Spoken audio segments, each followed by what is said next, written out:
Hello, this is Mark Sobowitz with a Clarion Voice.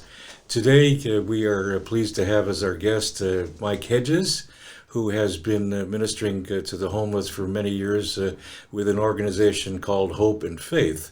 And today we're going to discuss their group and what work they're doing with the homeless. Mike, thank you so much for being with us. We Thank appreciate you. it. Tell us a little bit about Hope and Faith and what kind of things that they do with the homeless.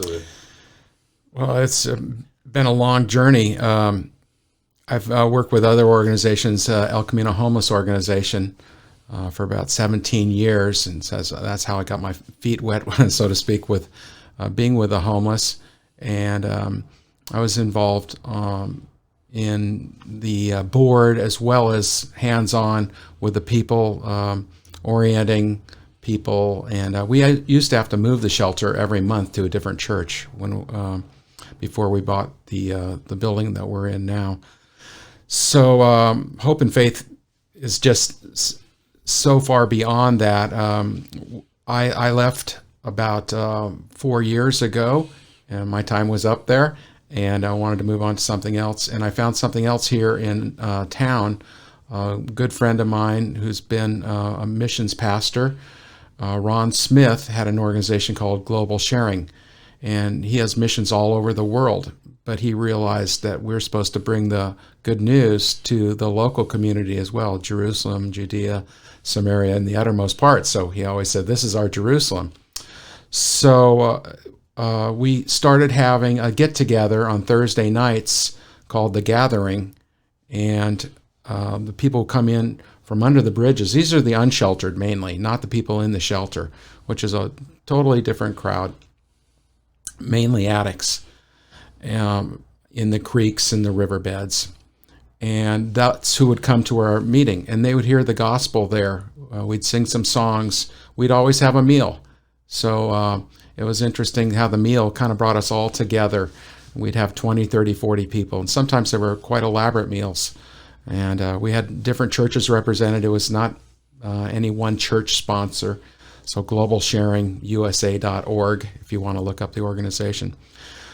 Then COVID hit, and we couldn't gather together on Thursday nights anymore for the gathering. And the people, the unsheltered that we were working with and had come to know as friends, we could no longer meet with them, and they were very, very sad about that because they had really come to enjoy that. So about a week or two later, Ron called me up and he says, hey, we are supposed to go out to them. COVID or not, we're supposed to bring the gospel. I can't imagine the Apostle Paul holding back from going because of some virus. And so Ron brought up a passage out of the Gospel of John. He said, how then can they call on the one who they have not believed in? And how can they believe in the one whom they have not heard? And how can they hear without someone preaching to them? And how can anyone preach unless they are sent? As it is written, how beautiful it is how beautiful are the feet of those who bring good news. Sorry, that was in Romans. But we felt convicted to bring the gospel to them. So we started going out on Tuesdays and Saturday mornings, bringing the gospel and food. Food's a great opener. We'd bring about 80 burritos every Saturday morning and Tuesday mornings, and that was right here in Atascadero. And the organization was called Tunnel Vision, after the tunnel that goes underneath the freeway there. And that was kind of our center, Malibu Brew, the Rotunda, that downtown area there. And it was just a real magnet, started to be a real magnet. So people would come up and we'd share with them, and we'd pray with the people. We'd give them clothes, a lot of clothes, jackets, shoes, socks, things like that. And then we would go down underneath the freeway, underneath El Camino Real and the bridges, and walk up and down the creek and talk to people literally in their camps. They tend to sleep in often in the morning. Most of them have a tent nowadays.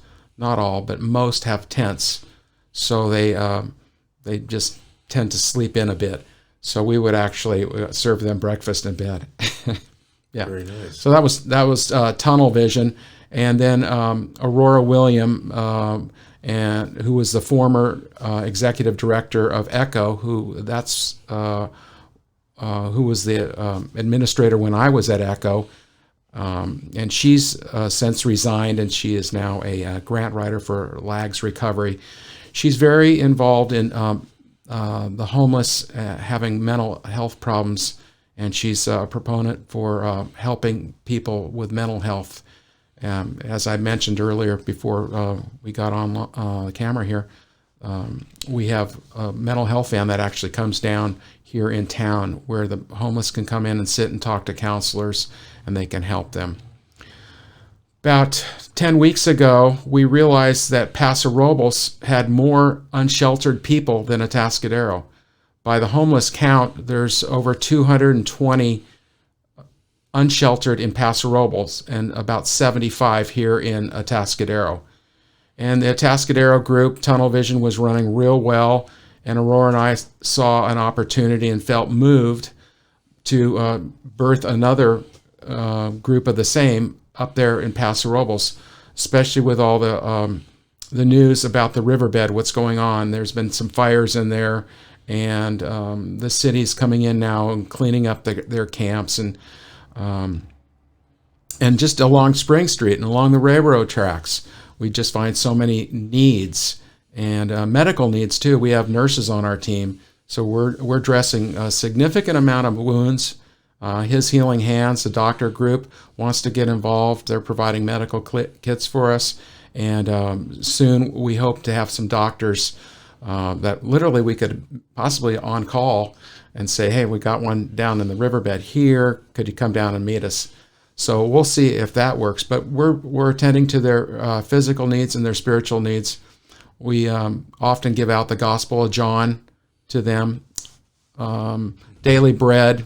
We have another group out this morning giving out food up in Paso Robles, and he's giving out the daily bread, not only substance, food, but the Word of God. Right. What frustrates you about the homeless situation, if there was any, one thing? You really want to know? Yes. The most frustrating part for me, and it's something that's I've had to let God work with me on, is having the church so absent. That's what I was, we were talking about that before you came in, and how do you see the church getting involved more? What does the church need to do in order to get involved in this? Well, these are Bible teaching churches.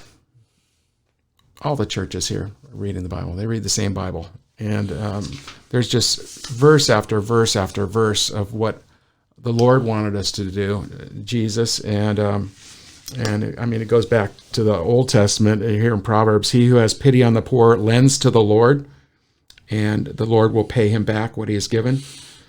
In Matthew, Jesus said, if you want to be perfect, go and sell what you have, give to the poor, and you'll have treasure in heaven. Come follow me.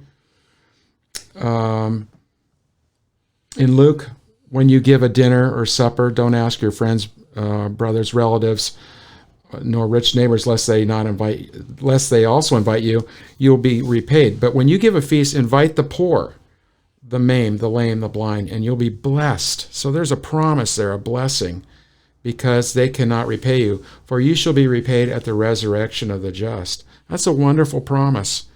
Here again in Luke, Jesus answered, he who has 2 tunics, let him give him who has none, and who has food, let him do likewise. And in Matthew, whoever gives one of these little ones a cup of water, who's my disciple, surely I say to you, he shall by no means lose his reward. So it's real clear and the church is not just the pastors and the deacons and elders. It's all of us. So the biblical instruction is replete, Old New Testaments, both, that we are to help those less fortunate with food, water, clothing, and the Word. Have you met resistance from the churches in getting involved? At times, yes. Yeah. What have they told you in response to you asking for help? And this has gone on for years, probably forever. Right. When you look at the Pharisees, you can see it happening even in Jesus' time. They were haughty, they had a haughty spirit, and they thought they were above the poor and better than the poor. And I'm not saying any one church. I'm just saying as a body, I see next to no pastors. Periodically, we'll have a pastor come out, maybe for 1 week, and that's it, just to see what's going on. But we have non-believers come in as well. And at Echo, we used to have the Buddhists come in and the Mormons come in and do a great job feeding, providing a meal. And I had a pastor one time say, no, you guys purport to be a Christian organization. I said, well, we've never done that. All we're doing is feeding the poor, even though most of us were Christians on the board, if not all of us, in the early days. And he says, well, you have Mormons there. And I said, yeah, we also have Jews. Yeah, I said, are you okay having the Jews come in and feed the poor? And I offered this man, a local pastor here, I said, you can come here and have a Bible study. You name the night. You can come here and literally preach. Back in the early days, we could do it. Echoes, now that they're getting funding from the government, yeah, I'm sure there's more. They're clamping down on what you can say and can't say faith-wise. Like every other organization, as soon as it gets of any size and consequence. But it was my welcome to how the church treats the poor. And they'll give them a few bucks and send them on their way. Most of them have a benevolence fund that they'll help people with, or a food pantry, things like that. But as far as getting out in the street and actually preaching the gospel, AWOL. Based on what you've quoted from the Bible and what you're saying, why do you think that is? Because it seems like they're not adhering to the principles of the word, which they're supposed to be following. Do you have any sense of why? To me, it doesn't make any sense because it's pretty, basic. I mean, as far as what needs to be done, as far as the homeless situation is concerned and the church's involvement. Right. I think if you have a leader, like we've had a leader, this Ron Smith, say, follow me, and follow me under the bridges, follow me with the word of God, follow me praying. And these people are hungry. They're hungry for the word. Many, if not most of them, are Christian. They're believers. And if we're not going out there, who is? Who is going to bring the good news?